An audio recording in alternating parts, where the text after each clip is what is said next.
सो तुसीं वेखिया सारा कुछ थोड़ा बहुत जिन्ना कि कोशिश हुंदा मैं विखाण की कोशिश करदा। तो जी प्लीज़ वीडियो वधिया लग रही तो लाइक तो शेयर कर दिया करो, तो चैनल नूं सबसक्राइब कर दिओ, ठीक है जी। तो थोड़ा बहुत होर वेखदे हैं इधर उधर घूम के किदां दा माहौल चाल हैगा। तुसीं भी कॉमेंट्स करके दसना किदां दा लग रहा तुहानूं।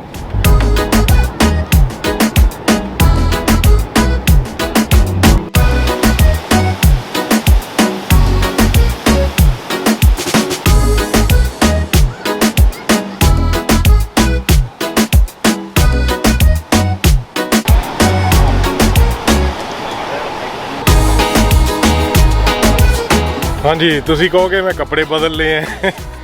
हाँ, टी शर्ट मैं बदली है क्योंकि पहले जी टी शर्ट पाई सी बहुत ज़्यादा पतली ही तो मैनू ठंड लग रही सी, क्योंकि शाम का टाइम है, जिमें जिमें शाम होंदी जाती है उवें उवें ठंड वधदी जाती है। सो इस करके बहुत ज़्यादा पतली ही तो मैं हुण टी शर्ट चेंज की है। ये थोड़ी जी टी शर्ट जी है थोड़ी मोटी है, तो ये थोड़ा जिहा ठंड घट लगेगी, तां करके मैं टी शर्ट बदली है।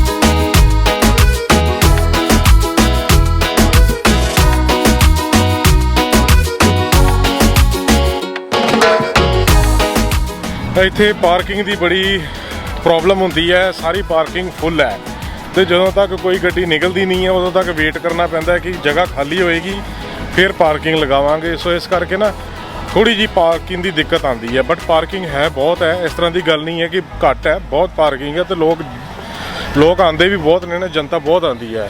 हाँ जी, मैं इत्थे जा रहा सी, जाते जाते तो भाजी मिले ने। किद्दां भाजी है ब्रैम्पटन तो की नाम भाजी? ना गुरजीत है। गुरजीत सिंह। हाँ, मैं इत्थे रहंदा दो बट ओरिजिनली है टोरंटो तो। अच्छा अच्छा, हमें तुहाडी लैंग्वेज तो लग रहा भी इधर बॉर्न है। हाँ, पंजाबी नहीं थोड़ी सी टुट्टी है। बट भाजी ने मैनू बुलाया तो जिस तरह सत श्री अकाल बुलाई तो बहुत मैनू वधिया लग्या मिल के भाजी नाल। ते मैं भी दस्सिया भी मैं इत्थे रहना, बहुत सुभाव भाजी दा चंगा, पहली बारी मिले हैं बट गुड, थैंक यू।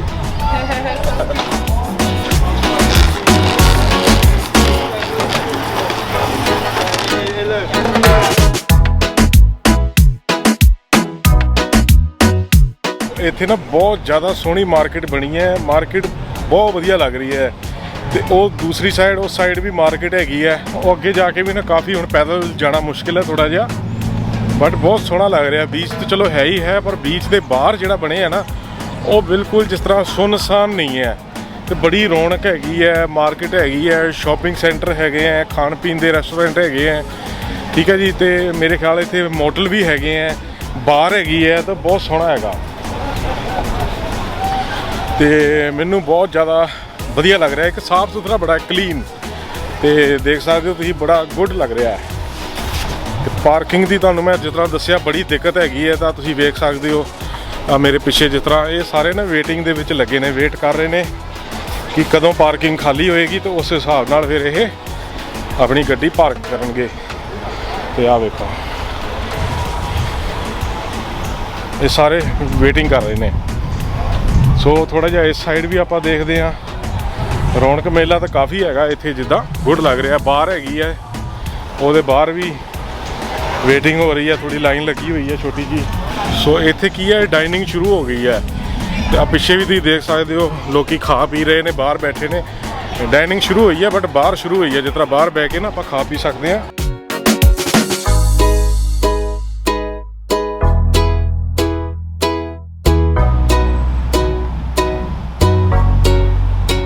आ जिस तरह स्ट्रीट हैगी आ, हुण इधर नूं गली हैगी, अंदर जाके घर ने, तो आ बाहर मेन रोड ते स्ट्रीट हैगी है, तुरे जाओ रेस्टोरेंट आ जाते हैं।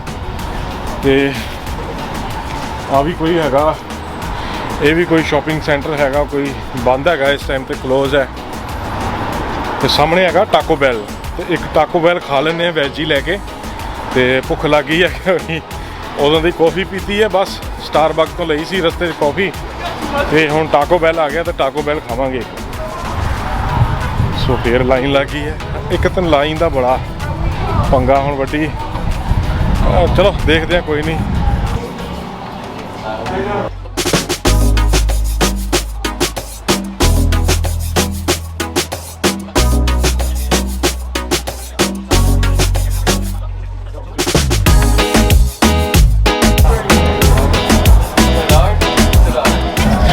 ਇੱਕ ਬੰਦਾ ਮਿਲਿਆ ਸੀ ਹੁਣੇ, ਤੇ ਉਹ ਈਰਾਨ ਤੋਂ ਹੈਗਾ ਸੀ। ਇਹ ਬਹੁਤ ਬੋਲਦਾ ਇੰਗਲਿਸ਼ ਸੀਗਾ, ਬਟ ਈਰਾਨ ਤੋਂ ਸੀਗਾ। ਤੇ ਉਹਨੇ ਕਿਹਾ ਮੈਨੂੰ ਸਰਦਾਰ ਸਰਦਾਰ ਕਹਿ ਕੇ ਬੁਲਾਇਆ, ਤੇ ਮੈਂ ਰੁਕ ਗਿਆ ਤੇ ਥੋੜੀ ਜਿਹੀ ਜੋ ਗੱਲਬਾਤ ਕੀਤੀ। ਕਹਿੰਦਾ ਸਾਡੇ ਉੱਥੇ ਈਰਾਨ ਦੇ ਵਿੱਚ ਵੀ ਟੈਂਪਲ ਹੈਗਾ, ਤੇ ਤੁਹਾਡਾ ਜਿਹੜਾ ਗ੍ਰੰਥ ਹੈਗਾ ਪੰਜਾਬੀ 'ਚ ਲਿਖਿਆ ਹੁੰਦਾ ਹੈ, ਸਾਰੀਆਂ ਚੀਜ਼ਾਂ ਦੱਸ ਰਿਹਾ ਸੀ। ਮੈਂ ਕਿਹਾ ਯਾਰ ਗੁੱਡ। ਤੇ ਉਹਨੂੰ ਮੈਂ ਪੁੱਛਿਆ ਵੀ ਇੱਥੇ ਰਹਿੰਦਾ, ਕਹਿੰਦਾ ਨਹੀਂ, ਤੇ ਇੱਥੋਂ ਥੋੜੀ ਦੂਰ ਰਹਿੰਦਾ ਸੀ ਉਹ। ਤੇ ਬਟ ਉਹਦਾ ਫਰੈਂਡ ਸੀਗਾ ਇੱਕ ਨਾਲ, ਗੋਰਾ ਸੀਗਾ, ਤੇ ਉਹ ਦੋਵੇਂ ਜਣੇ ਜਾ ਰਹੇ ਸੀ। ਤੇ ਇਸ ਤਰ੍ਹਾਂ ਲੋਕ ਐਪਰੀਸ਼ੀਏਟ ਕਰਦੇ ਆ, ਲੋਕ ਮਿਲਦੇ ਆ ਨਾ, ਵਧੀਆ ਲੱਗਦਾ ਥੋੜਾ ਜਿਹਾ। ਆਪਣੇ ਲੋਕਾਂ ਵਾਂਗੂ ਨਹੀਂ ਹੈ ਵੀ ਵੇਖ ਕੇ ਉਹਨੂੰ ਮਜ਼ਾਕ ਉਡਾਉਣਾ ਵੀ ਇਹ ਕੀ ਕਰਦਾ, ਕੀ ਹੈ ਨਾ, ਕਿਹੜੇ ਕੰਮਾਂ 'ਚ ਪਿਆ, ਇੱਦਾਂ ਨਹੀਂ ਹੈ। ਸੋ ਮੋਟੀਵੇਸ਼ਨ ਮਿਲਦੀ ਹੈ ਇਸ ਤਰ੍ਹਾਂ। ਤੇ ਠੀਕ ਹੈ, ਫਿਰ ਜੇ ਤੁਸੀਂ ਇੱਥੇ ਤੱਕ ਵੀਡੀਓ ਵੇਖੀ ਹੈ ਤੇ ਆਈ ਹੋਪ ਤੁਸੀਂ ਇੰਜੋਏ ਕਰਦੇ ਹੋਵੋਗੇ। ਤੇ ਪਲੀਜ਼ ਵੀਡੀਓ ਨੂੰ ਲਾਈਕ ਤੇ ਸ਼ੇਅਰ ਕਰਿਓ, ਤੇ ਚੈਨਲ ਨੂੰ ਸਬਸਕ੍ਰਾਈਬ ਕਰਿਓ। ਤੇ ਥੋੜਾ ਜਿਹਾ ਮੈਂ ਹੋਰ ਤੁਹਾਨੂੰ ਵਿਖਾਉਣ ਦੀ ਕੋਸ਼ਿਸ਼ ਕਰਾਂਗਾ। ਉਸ ਤੋਂ ਬਾਅਦ ਫਿਰ ਆਪਾਂ ਵੀਡੀਓ ਇੱਥੇ ਤੱਕ ਹੀ ਰੱਖ ਕੇ ਤੇ ਫਿਰ ਮੈਂ ਵਾਪਸ ਜਾਵਾਂਗਾ, ਕਿਉਂਕਿ ਇੱਥੋਂ 2.5 ਘੰਟੇ ਦਾ ਰਸਤਾ ਹੈਗਾ। ਥੋੜਾ ਦੂਰ ਸੀਗਾ ਜਿਹੜਾ ਮੈਂ ਆਇਆ ਇੱਥੇ, ਤੇ ਮੈਂ ਕਿਹਾ ਚਲੋ ਦੂਰ ਦੂਰ ਵੀ ਜਾਣਾ ਚਾਹੀਦਾ, ਵਧੀਆ ਵਧੀਆ ਚੀਜ਼ਾਂ ਦਿਖਾਉਣੀਆਂ ਚਾਹੀਦੀਆਂ ਨੇ ਜਿੱਦਾਂ ਵੀ ਹੁੰਦਾ। ਸੋ ਬਸ ਤੁਹਾਡੇ ਕਰਕੇ ਥੋੜਾ ਜਿਹਾ